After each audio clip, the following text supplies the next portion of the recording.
हमारी शादी को 5 साल हो गए थे, पर मैं उसे एक बच्चा ना दे सकी।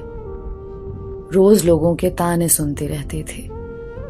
फिर एक दिन मैं अपने शौहर के पांव में बैठ गई कि प्लीज वो एक और शादी कर ले, पर वो नहीं मान रहा था।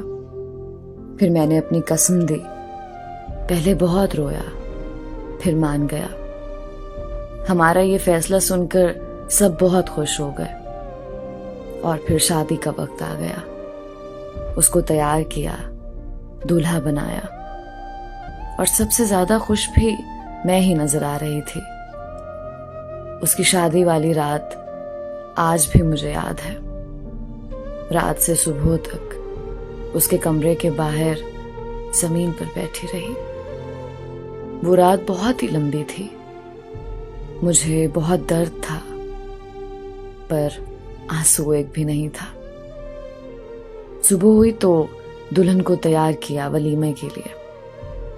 मेरा शौहर बहुत खुश नजर आ रहा था और मेरी खुशी इसी में थी। असल कहानी तो शादी के बाद शुरू हुई। उसने पूरा 1 महीना मुझसे बात नहीं की और यही चीज मुझे अंदर से खा गई और मैं बीमार रहने लगी। मेरे ससुराल वालों ने उनसे बोलकर मुझे अम्मी के घर भेज दिया। 1 साल तक खबर ही ना ली कि मैं किस हाल में हूं, जिंदा हूं या मर गई हूं। वो 1 साल कयामत की तरह गुजरा। एक एक दिन मेरे लिए कयामत से कम नहीं था। 1 साल बाद अल्लाह ने उनको एक बेटी और बेटे से नवाजा, तो उनको एक नौकरानी की जरूरत पड़ गई और वो मुझे लेने आ गए। वालिदैन के मना करने के बावजूद मैं उनके साथ जाने के लिए तैयार हो गई। सारा दिन मुझसे नौकरानियों की तरह काम लेते, लेकिन उसमें भी खुश थी मैं। बेशक वो मुझे देखते नहीं थे, मुझसे बात नहीं करते थे, लेकिन मेरी आंखों के सामने तो थे ना। सारा दिन काम करती और सारी रात स्टोर नुमा कमरे में जाग कर गुजार देती। दिन गुजरते रहे और मैं इसी चीज की आदी भी हो गई। मेरे साथ जो कुछ भी हुआ था मैं सब भूल चुकी थी। मेरी आजमाइश तो गुजर चुकी थी। मैं अपनी आजमाइश पर पूरी उतरी थी। एक दिन वो अपनी बीवी बच्चों के साथ शहर से बाहर गया हुआ था और उसकी कार का एक्सीडेंट हो गया, जिसमें वो खुद तो बच गया, लेकिन उसके बीवी बच्चे अल्लाह को प्यारे हो गए। अपने बीवी बच्चों की मौत के बाद वो हद से ज्यादा परेशान रहने लगा था और इसी तरह 4 महीने गुजर गए। जब उसका गम थोड़ा कम हुआ, हालत थोड़ी ठीक हुई, तो उसने मेरे नजदीक आना शुरू कर दिया। लेकिन पता नहीं क्यों मुझे उसका नजदीक आना अजीब सा लगा। पता नहीं क्यों मुझे उसका पास आना अच्छा नहीं लग रहा था, पर मैं कर भी क्या सकती थी। मजबूर थी। अपने पास आने से मना भी नहीं कर सकती थी। मर्द आखिर मर्द होता है, वो अपने आप को एडजस्ट कर लेता है। लेकिन मुझे अपनी जगह पर आने के लिए टाइम लगा।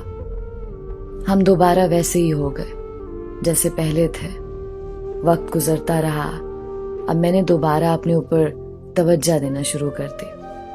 हर वक्त बंद सवर कर रहती और इसी तरह वक्त गुजरता रहा। मैंने पुरानी सारी बातें भुला दी थी, यहाँ तक कि मैंने कोई गिला शिकवा तक नहीं किया। मेरे साथ जो कुछ भी हुआ था मैं सब कुछ भूल चुकी थी। वक्त गुजरता रहा और मुझे वक्त गुजरने का पता भी ना चला। आज हमें दोबारा एक साथ रहते हुए 1 साल 4 महीने और 10 दिन हो गए थे। पता नहीं मेरी खुशियों को किसकी नजर खा गई और हमारे घर में उनकी तीसरी शादी की बात होने लगी और उसके घर वालों ने उसको तीसरी शादी के लिए मना लिया। लेकिन इस बार मैंने उनको मना कर दिया कि आपने शादी नहीं करनी। लेकिन वो बजिद था कि मैंने करनी ही करनी है। उसके पाँव में बैठ गई, उसके पाँव को हाथ लगाया कि खुदा के लिए अब तीसरी शादी नहीं करो। लेकिन उसने मेरी एक ना सुनी। मैं पूरी रात रो कर गुजारती, लेकिन उसको मुझ पर तरस भी ना आया। और आखिर वो दिन आ गया जो उसके लिए तो खुशी का दिन था, लेकिन मेरे लिए कयामत से कम ना था। यानी वो निकाह का दिन था। उसी दिन मेरे अम्मी अब्बू मुझे लेने के लिए आ गए, लेकिन मैं जाने के लिए राजी नहीं थी। उसने आज हद कर दी थी। मेरे माँ बाप को बेइज्जत किया, बुरा भला कहा।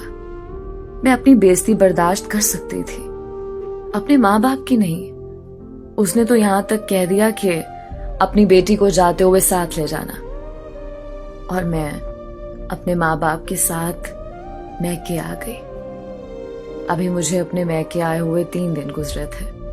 तबीयत खराब हो गई, अम्मी के साथ अस्पताल गई तो वहां जाकर पता चला कि मैं माँ बनने वाली हूँ। मैं इतनी खुश थी कि मेरी खुशी की कोई इंतहा न थी। जब से मुझे पता चला कि मैं माँ बनने वाली हूँ, मैं बहुत ज्यादा खुश थी। मेरे साथ उसने जो कुछ भी किया था, मैं सब कुछ भूल चुकी थी। लेकिन मैं उसके पास नहीं जाना चाहती थी। मैंने फैसला कर लिया था कि मैं अपनी जिंदगी अपने सहारे जीऊंगी। और ये बात जब मैंने अपने माँ बाप से की तो मेरे बाबा ने बोला कि आपकी जिंदगी है, आप जैसे मर्जी जियो, हमें कोई एतराज नहीं है। यहां से मैंने अपनी नई जिंदगी का आगाज किया। मैंने बाप और भाइयों से मशवरा करके नौकरी करनी चाहिए। तो मेरे भाइयों ने बोला कि हम मर गए हैं क्या। आखिरकार वो मेरी जिद के सामने हार गए और उन्होंने इजाजत दी कि मैं नौकरी कर लूं, बल्कि मेरे साथ कोशिश करके मुझे एक सरकारी स्कूल में टीचर लगवा दिया, जो मेरे घर से 5 मिनट की मुसाफत पर था। ये सारे काम इतनी जल्दी हुए कि मुझे पता ही ना चला कि मेरे अल्लाह ने मेरे लिए सब कुछ आसान कर दिया। मैं माँ बनने वाली हूँ। जब ये बात उन तक पहुंची तो मुझे लेने के लिए आ गए। मैंने साथ जाने से साफ इनकार कर दिया और अपने कमरे में चली गई। आज मेरे दिल में उनके लिए कोई जगह नहीं थी, क्योंकि वो मेरे लिए नहीं आया था, बल्कि अपने बच्चे के लिए आया था।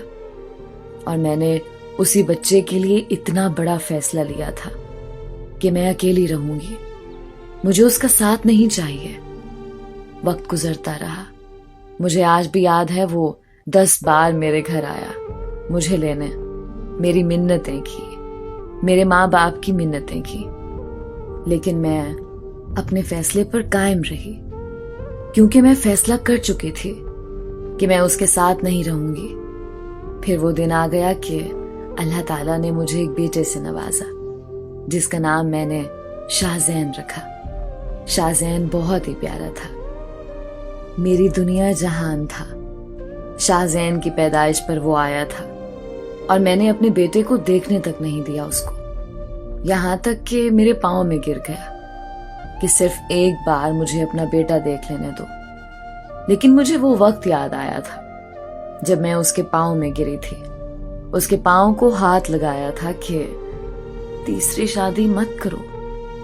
उस वक्त उसने मुझको बेइज्जत किया था पूरे खानदान के सामने, मेरे माँ बाप को जलील और रुस्वा किया था अपने पूरे खानदान के सामने। तो मैं कैसे देखने देती अपने बेटे का चेहरा। मेरा बेटा तो मेरे लिए सब कुछ था। उसको तीसरी बीवी से भी औलाद ना मिल सकी। उसने बहुत कोशिश की कि मैं वापस आ जाऊं या फिर मेरा बेटा मुझे वापस कर दे।